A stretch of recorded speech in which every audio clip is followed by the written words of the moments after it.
Fue su profesora, luego su esposa, después, su rehén emocional. No gritó, no huyó, despertó y cuando dejó de callar, el miedo ya no era suyo. Carmen tenía 26 años y una vida que, desde fuera, parecía tranquila, demasiado tranquila, según algunos. Era profesora de matemáticas en un colegio mixto, una mujer disciplinada, responsable, de carácter firme pero trato amable, no fumaba, no bebía, no buscaba emociones desbordadas, había elegido la docencia no solo como trabajo, sino como vocación, como una forma silenciosa de dejar algo bueno en el mundo. Vivía con su abuela en una casa modesta, heredada con los años y el esfuerzo de generaciones. La abuela, jubilada pero aún activa, era su único apoyo familiar cercano, una mujer fuerte, de esas que no se quejan aunque el cuerpo ya no responda igual. Carmen la admiraba profundamente y también la cuidaba, casi como si el rol de nieta se hubiera mezclado con el de madre. Su vida social era limitada, no por falta de oportunidades, sino por elección. Carmen había aprendido temprano que muchas veces la atención masculina venía acompañada de expectativas que no estaba dispuesta a cumplir. Prefería la calma, el control, la certeza de saber dónde estaba parada. En el colegio era respetada, los estudiantes la veían como una profesora exigente, pero justa, nunca levantaba la voz, nunca cruzaba límites. Tenía reglas claras y las sostenía con una firmeza tranquila que imponía más que cualquier grito. Uno de esos límites era innegociable, no involucrarse emocionalmente con alumnos. Jamás, bajo ninguna circunstancia. Para Carmen, esa frontera no era solo ética, era identidad. Por eso, cuando notó por primera vez la atención especial de Juan, un alumno de último año, educado, brillante, excesivamente atento, no sintió halago, sintió alerta. Juan era distinto a los demás, no interrumpía, no buscaba llamar la atención, siempre saludaba con respeto, siempre agradecía, y a veces, demasiado a menudo, encontraba excusas para acercarse después de clase, preguntas que no eran necesarias, comentarios que se extendían más de la cuenta. Alguna vez intentó dejarle un pequeño regalo, una fruta, un pedazo de torta. Carmen fue clara. No es necesario, Juan, y no es apropiado. Él se disculpó de inmediato, bajó la mirada, aceptó el límite. Eso tranquilizó a Carmen. O eso creyó. No sabía aún que algunas personas no cruzan las líneas de golpe. Las esperan. Las rodean. Y regresan cuando ya no parecen prohibidas. Carmen no veía peligro, veía corrección. No veía intención, veía educación. Y sin saberlo, acababa de conocer a alguien que, años después, pondría su mundo entero en duda. Juan era, para cualquier observador externo, el alumno ideal, puntual, aplicado, respetuoso, no levantaba la voz en clase ni buscaba protagonismo entre sus compañeros, sus notas eran buenas, pero no brillantes al punto de generar envidia, era discreto, casi invisible, salvo para Carmen. No porque ella lo mirara de forma especial, sino porque Juan sabía hacerse notar sin parecer invasivo. Siempre estaba atento, recordaba fechas, fórmulas, correcciones mínimas que otros alumnos olvidaban. Cuando Carmen explicaba algo complejo, él asentía con una comprensión casi adulta, y cuando ella hacía una pregunta al grupo, Juan esperaba unos segundos antes de responder, como si no quisiera eclipsar a nadie. Ese autocontrol le resultaba tranquilizador a Carmen. Ojalá todos fueran como él, pensó más de una vez. Pero había detalles pequeños, casi imperceptibles, que empezaron a acumularse, miradas que se sostenían un segundo más de lo normal, comentarios que no eran impropios, pero sí demasiado personales. Usted explica distinto, le dijo una vez al final de la clase, se nota que le importa que aprendamos. Carmen agradeció el comentario con una sonrisa profesional y dio por terminado el intercambio, no había nada incorrecto ahí, solo reconocimiento. El problema era la repetición. Juan siempre encontraba una excusa para quedarse unos minutos más, nunca tocaba temas fuera de la materia, pero su presencia constante empezaba a crear una rutina. Carmen, sin notarlo, comenzó a anticipar esos momentos, no con emoción, sino con atención. Una tarde, mientras corregía exámenes, Juan se acercó con un cuaderno. ¿Podría revisar este ejercicio? Creo que me equivoqué en el último paso. Carmen lo hizo, señaló el error. Le explicó con paciencia. Juan escuchó con una concentración absoluta, demasiado intensa para un simple ejercicio. Gracias, dijo, siempre me siento más tranquilo cuando usted explica. Esa frase fue distinta. No era una falta de respeto. No era una insinuación directa. Pero era emocional. Carmen cerró el cuaderno con suavidad. Juan, dijo con tono firme, mi trabajo es explicar, nada más. Él se disculpó de inmediato. No quise incomodarla. Y lo dijo con sinceridad aparente.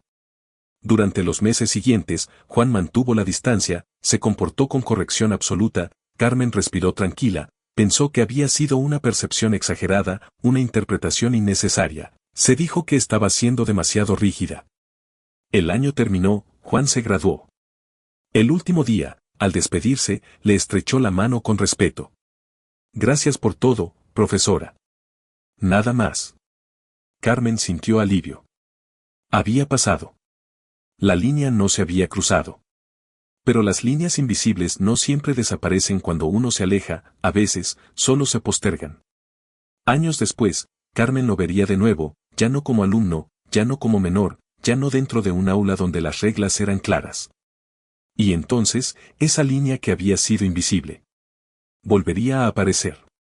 Más difusa. Más peligrosa. Porque lo que nunca se resuelve del todo suele regresar cuando creemos estar a salvo. El reencuentro no fue buscado. Y precisamente por eso resultó tan perturbador. Carmen había salido del colegio años atrás, cambió de institución, de rutina, de alumnos, la vida siguió su curso con la previsibilidad que a ella siempre le había dado seguridad, seguía viviendo con su abuela, seguía enseñando, seguía sosteniendo una vida ordenada, sin sobresaltos. Juan, para ella, era apenas un recuerdo lejano, un alumno correcto, aplicado, que no había cruzado ninguna línea. Hasta que un día, en una librería del centro, escuchó su nombre. ¿Profesora Carmen? Al girarse, lo vio, más alto, más seguro, adulto.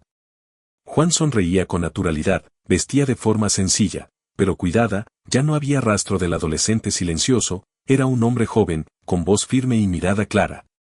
No me diga profesora, dijo Carmen, casi por reflejo, ya no lo soy para usted. Juan rió suavemente. Es difícil dejar de verla así. La frase, dicha sin doble intención aparente, la incomodó apenas un segundo, Carmen lo ignoró, no quería exagerar. Hablaron unos minutos, Juan le contó que estaba estudiando, que trabajaba, que había crecido mucho desde aquellos años, Carmen escuchó con cortesía, se despidieron sin intercambiar números. Pero el destino, o algo que se le parecía demasiado, insistió. Semanas después volvieron a coincidir, luego otra vez, y otra, siempre de manera casual, siempre breve, hasta que una tarde, Juan le propuso tomar un café. Carmen dudó.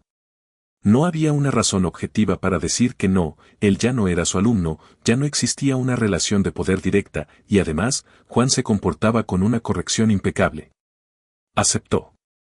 El café fue tranquilo, conversaron sobre libros, sobre el sistema educativo, sobre la vida adulta. Juan no habló de sentimientos, no hubo insinuaciones, no hubo miradas incómodas. Carmen se sintió, por primera vez, relajada en su presencia. Eso la sorprendió. Empezaron a verse con cierta regularidad, siempre en espacios públicos, siempre con límites claros. Carmen se repetía a sí misma que estaba siendo prudente, que no estaba haciendo nada mal, que no debía cargar con culpas que no correspondían. Juan, por su parte, se mostraba paciente, nunca apuraba, nunca pedía más de lo que Carmen ofrecía, escuchaba con atención cuando ella hablaba de su abuela, de su trabajo, de sus dudas. Usted siempre fue muy fuerte, le dijo una vez, se notaba. Carmen corrigió de inmediato. No me pongas en un pedestal, solo hice mi trabajo. Juan asintió. Eso es lo que la hace distinta. La frase quedó flotando, no como halago, sino como observación. Con el tiempo, Carmen empezó a confiar, no de forma romántica, sino humana. Juan parecía alguien estable, respetuoso, incluso protector. Carmen, que llevaba años sin permitir que nadie se acercara demasiado, empezó a bajar la guardia. No por deseo. Por comodidad emocional. Le hablaba de cosas que no solía compartir, de sus miedos, de la soledad que a veces la invadía. Juan escuchaba sin juzgar, sin interrumpir, sin intentar corregirla. Eso creó algo peligroso, intimidad. Carmen no se dio cuenta del momento exacto en que dejó de verlo como el exalumno y empezó a verlo como alguien cercano, pero cuando quiso detenerse, ya había avanzado varios pasos. Una noche, al despedirse, Juan la miró con una seriedad nueva. Nunca quise incomodarla, dijo, pero quiero ser honesto con usted, me importa. Carmen sintió el pulso acelerarse. No respondió de inmediato, no porque no supiera qué decir, sino porque algo dentro de ella se resistía a avanzar y al mismo tiempo, estaba cansado de estar siempre retrocediendo. Necesito tiempo, respondió. Juan aceptó. Y esa aceptación, paradójicamente, fue lo que más la desarmó. Porque Carmen no estaba frente a un hombre que insistía. Estaba frente a uno que esperaba.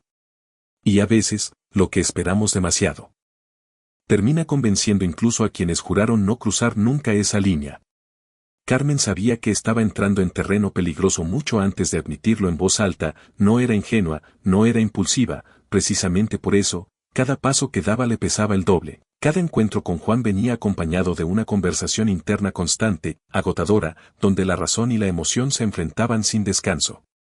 Esto no está bien, se repetía, no importa que ahora sea adulto, no importa que ya no sea mi alumno, hay cosas que no se cruzan. Pero también había otra voz, más silenciosa, más persistente. No estás haciendo daño a nadie. No estás rompiendo ninguna ley. No eres culpable de sentir. Esa segunda voz se fortalecía cada vez que Juan respetaba un límite, cada vez que no presionaba, cada vez que parecía entenderla incluso mejor que ella misma. Juan nunca habló de amor de forma grandilocuente, nunca hizo promesas exageradas, su acercamiento fue gradual, casi imperceptible, gestos pequeños, mensajes atentos, presencia constante sin ser invasiva. No quiero cambiar tu vida, le dijo una noche, solo quiero estar en ella, si me lo permites. Carmen escuchó esa frase con una mezcla de alivio y vértigo. Porque lo que Juan ofrecía no era pasión desbordada. Era seguridad emocional. Y eso, para alguien que había vivido años sosteniéndose sola, resultaba tentador. Empezaron a verse con más frecuencia, ya no solo cafés ocasionales, sino cenas tranquilas, caminatas largas, silencios compartidos. Carmen se descubrió riendo con él, relajándose, bajando la guardia de una forma que no había permitido en años. Con el tiempo, dejó de pensar en Juan como quien fue y empezó a verlo solo como quien es. Esa separación mental fue el punto de quiebre, porque al hacerlo, Carmen creyó que podía borrar el pasado sin consecuencias. La relación avanzó despacio, pero firme. Cuando finalmente se besaron, no hubo culpa inmediata, hubo una sensación extraña de inevitabilidad, como si algo que había estado contenido durante años por fin hubiera encontrado salida. Esa noche, Carmen no durmió. No por la emoción, sino por la duda. Se levantó varias veces, caminó por la casa, observó a su abuela dormir, pensó en su trabajo, en su reputación, en todo lo que había defendido durante años, pensó también en la soledad, en el cansancio de ser siempre la fuerte, la correcta, la que nunca se permite fallar. Solo esta vez, se dijo, solo voy a permitirme sentir. Juan, por su parte, se mostraba cada vez más presente, más atento, más involucrado, hablaba de planes simples, de futuro compartido, de estabilidad, nunca mencionaba el pasado entre ellos, nunca traía a colación el hecho de que ella había sido su profesora, era como si esa historia no existiera, salvo en la mente de Carmen. Y eso empezó a incomodarla. Una tarde, intentó tocar el tema. A veces me pregunto si esto está bien, confesó, si no estamos forzando algo que no debería existir. Juan la miró con calma. ¿Te sientes usada? No. ¿Te sientes manipulada? No. ¿Te sientes infeliz conmigo? Carmen negó. Entonces no te castigues por algo que no está dañando a nadie. La lógica era impecable. Demasiado impecable. Carmen decidió avanzar, no porque hubiera dejado de dudar, sino porque estaba cansada de huir de todo lo que la hacía sentir viva, se permitió creer que, esta vez, el amor podía existir sin destruirla. No sabía que esa decisión, tomada desde el cansancio y la necesidad emocional, sería la que más caro le costaría. Porque hay relaciones que no empiezan con violencia ni engaño, sino con una rendición silenciosa de los propios límites. Y cuando esos límites caen, recuperarlos suele ser mucho más difícil de lo que imaginamos. El matrimonio llegó sin estridencias, casi en silencio. No hubo una boda grande ni celebraciones excesivas. Carmen insistió en algo íntimo, discreto, casi austero. Juan aceptó sin discutir. A sus ojos, aquello no era una concesión, sino una estrategia. Mientras menos miradas externas hubiera, mejor; mientras menos preguntas, más control del relato. Para Carmen, en cambio, el matrimonio representaba una especie de cierre moral, una forma de decirse a sí misma que no estaba improvisando, que no estaba jugando con fuego. Convertirse en esposa era, en su mente, una manera de ordenar lo que siempre le había resultado incómodo de explicar. Ahora sí está bien, se repetía, ahora todo tiene sentido. Los primeros meses fueron tranquilos. Juan se mostraba atento, protector, incluso complaciente. Carmen siguió trabajando, cuidando a su abuela, sosteniendo su rutina con la disciplina de siempre. Desde fuera, la vida parecía acomodarse. Pero el equilibrio era frágil. Juan empezó a opinar más de la cuenta, sobre horarios, sobre amistades, sobre el trabajo de Carmen. No lo hacía con dureza, sino con preocupación.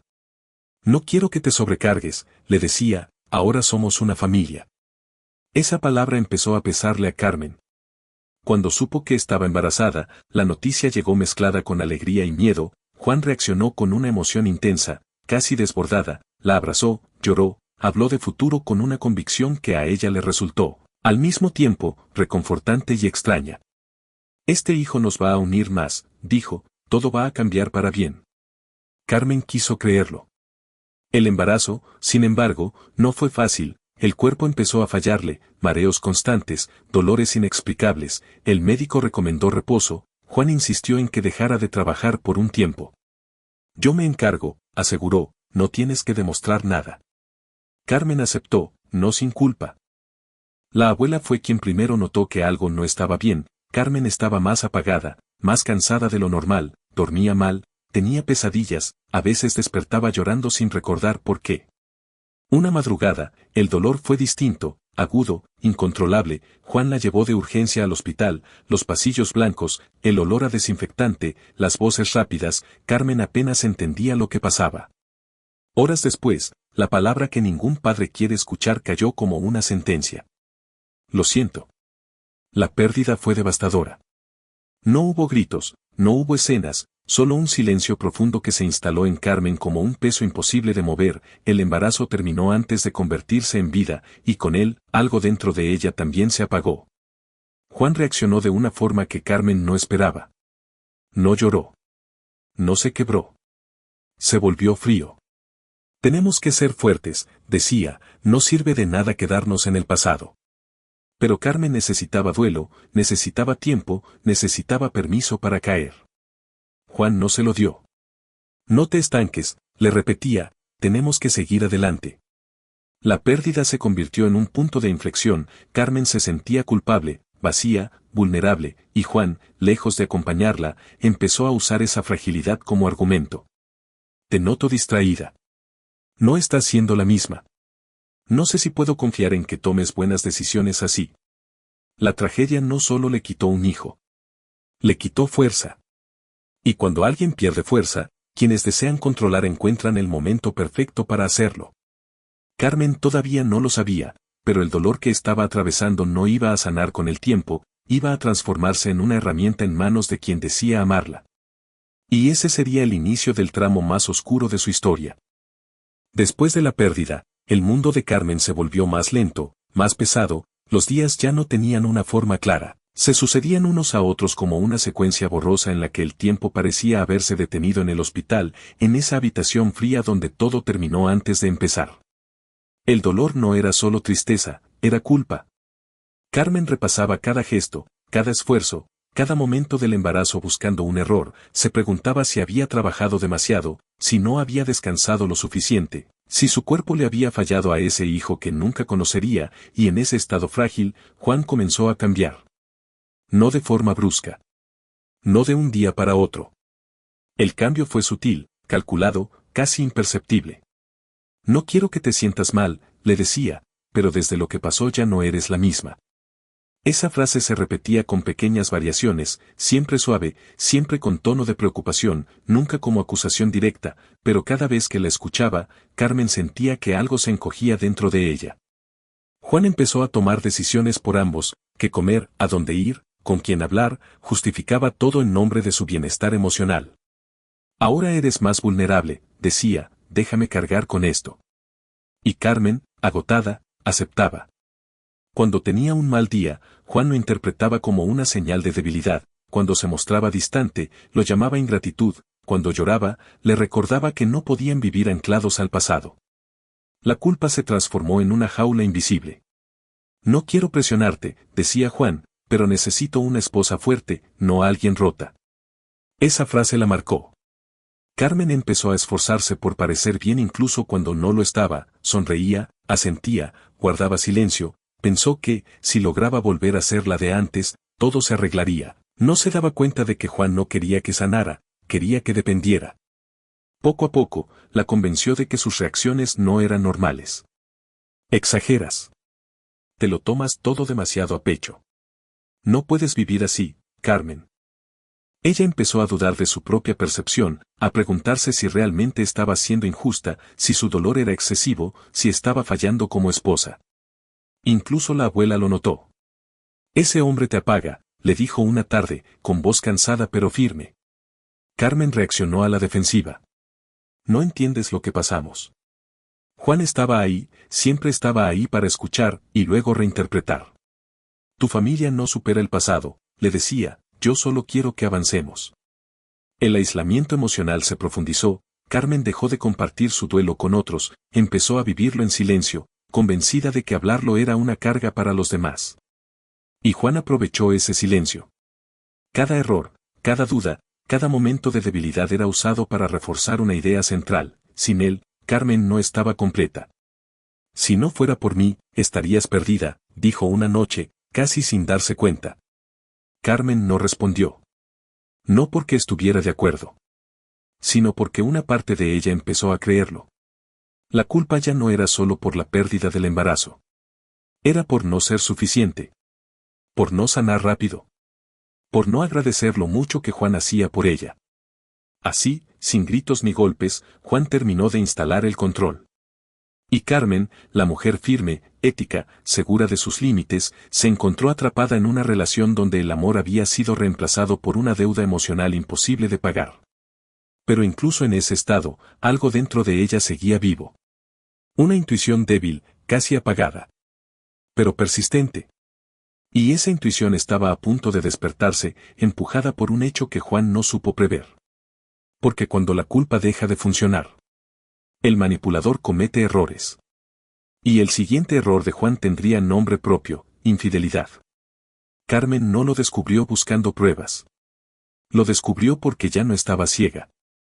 Después de meses viviendo bajo la culpa, algo empezó a cambiar dentro de ella, no fue fuerza repentina ni valentía heroica, fue cansancio, un cansancio profundo de sentirse siempre insuficiente, de pedir disculpas por dolores que no había elegido, de vivir intentando ser la versión de sí misma que Juan exigía. Empezó a observar. Juan ya no fingía tanto cuidado, llegaba tarde, se mostraba distante, a veces, incluso irritable, cuando Carmen preguntaba, él respondía con evasivas. No todo gira alrededor de ti, le dijo una noche, yo también estoy cansado. Esa frase la atravesó. Durante años, Juan había usado su dolor para controlarla, ahora usaba el cansancio como excusa para ausentarse. Carmen empezó a notar pequeños detalles, el teléfono siempre boca abajo, mensajes que se borraban, cambios bruscos de humor antes de salir.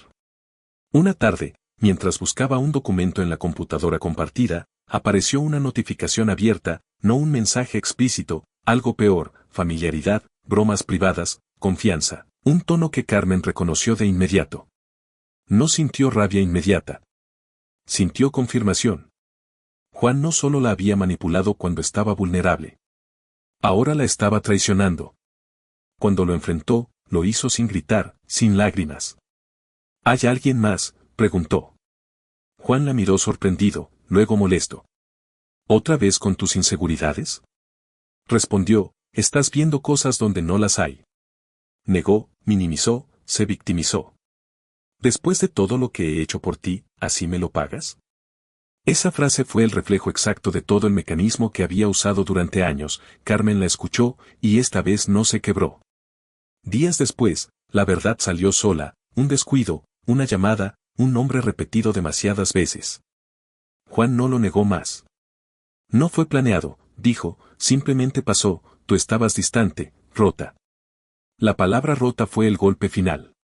¿Así justificas engañarme?, preguntó Carmen. Juan suspiró, cansado, como si la conversación fuera una carga más. Necesitaba sentirme vivo, necesitaba a alguien que no me recordara todo lo que perdimos. Ahí Carmen entendió todo. Juan no solo la culpaba por la pérdida del embarazo. La culpaba por no sanar según su calendario. Por no ser útil emocionalmente cuando él lo necesitaba. Y aún así, intentó quedarse.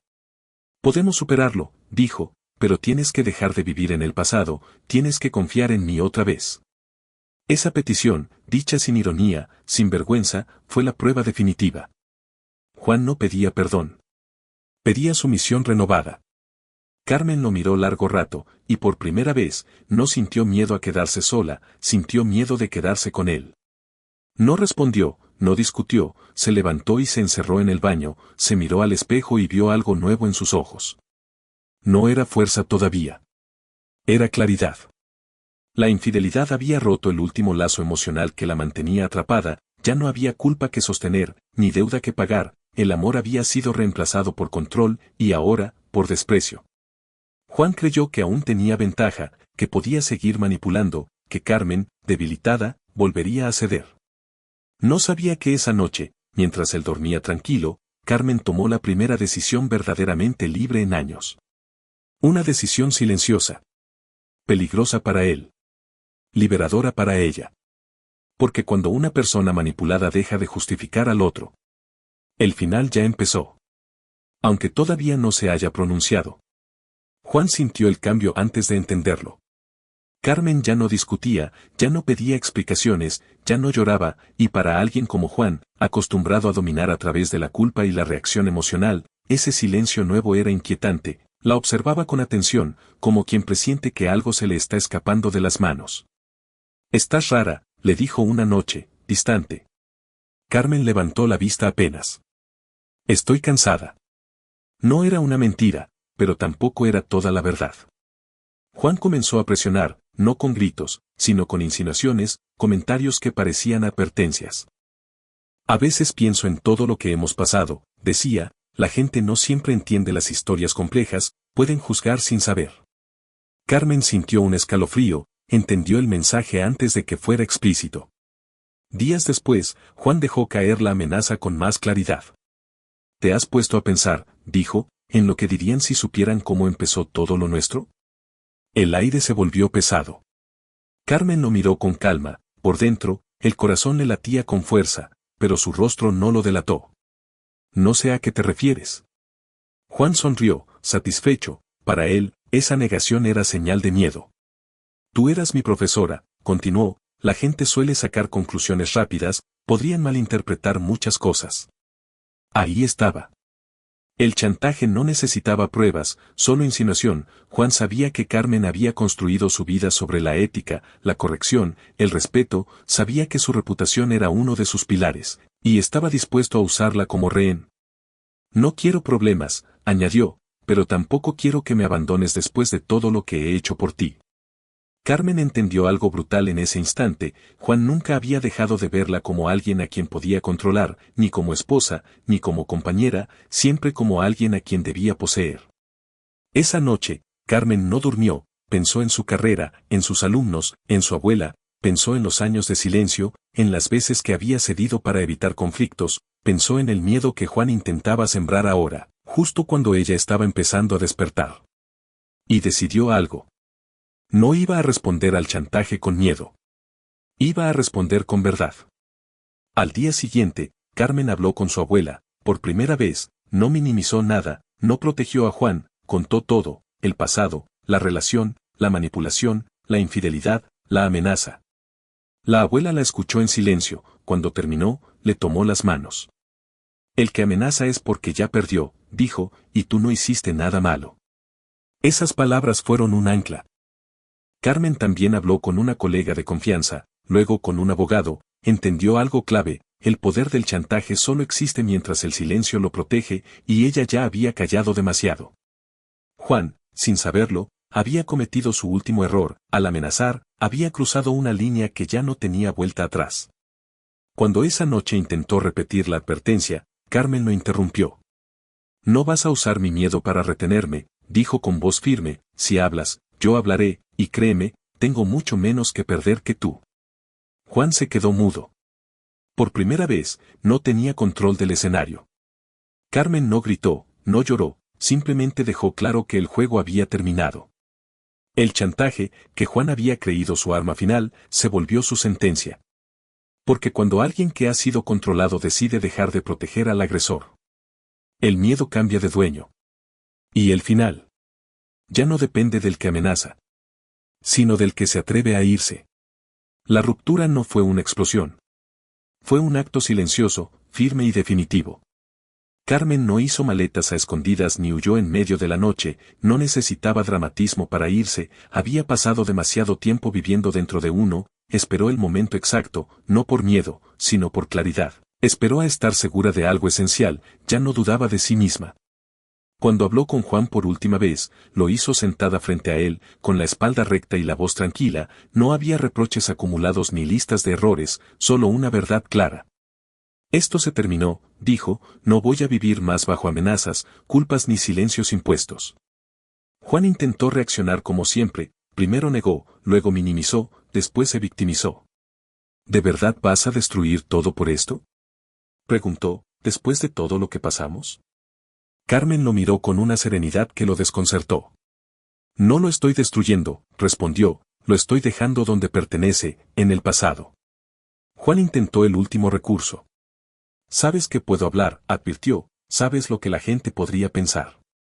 Carmen respiró hondo, no con miedo, sino con determinación. Que piensen lo que quieran, dijo, yo ya no voy a vivir para sostener una mentira que me apaga. Ese fue el momento exacto en que el poder cambió de manos. Juan entendió que ya no tenía control, que la culpa no funcionaba, que el miedo había perdido su efecto, y en ese entendimiento, se volvió pequeño, no peligroso, no dominante, solo un hombre enfrentado a las consecuencias de haber confundido amor con posesión. Carmen se fue con pocas cosas materiales, pero con algo invaluable, conciencia.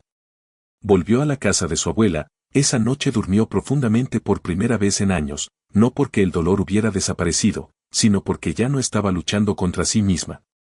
Los días siguientes fueron difíciles, hubo tristeza, hubo rabia tardía, hubo momentos en los que se preguntó cómo había llegado tan lejos sin detenerse antes, pero esta vez, esas preguntas no la hundían, la ayudaban a comprender. Carmen empezó a reconstruirse despacio, retomó su trabajo, volvió a hablar con colegas, recuperó amistades que había dejado en pausa, no dio explicaciones innecesarias, no se justificó. Aprendió que poner límites no requiere discursos largos. También aprendió a mirarse con compasión. Dejó de preguntarse por qué había aguantado tanto y empezó a agradecerse por haber salido, entendió que la fortaleza no siempre se ve como resistencia, a veces se ve como retirada a tiempo. Juan desapareció de su vida sin grandes escenas, no porque aceptara lo ocurrido, sino porque ya no tenía acceso. Carmen no necesitó cerrar esa puerta con palabras, la cerró con decisiones sostenidas. Con el tiempo, volvió a sentirse completa, no perfecta, no inmune, pero sí presente, volvió a confiar en su intuición, volvió a escucharse, volvió a elegir. Y si algo quedó claro al final de todo, fue esto. Carmen no perdió por amar. No falló por confiar.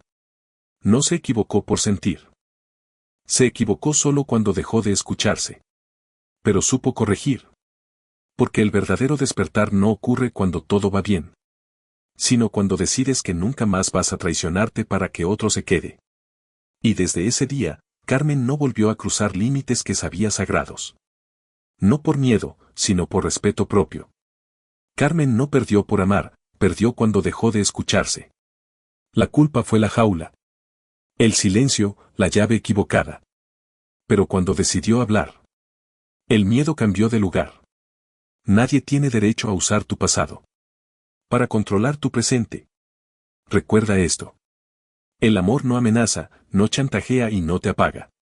Y si alguna vez cruzaste una línea por cansancio o soledad, siempre puedes volver. Elegirte también es valentía. Si te gustó la historia, suscríbete y activa la campanita para no perderte el próximo video.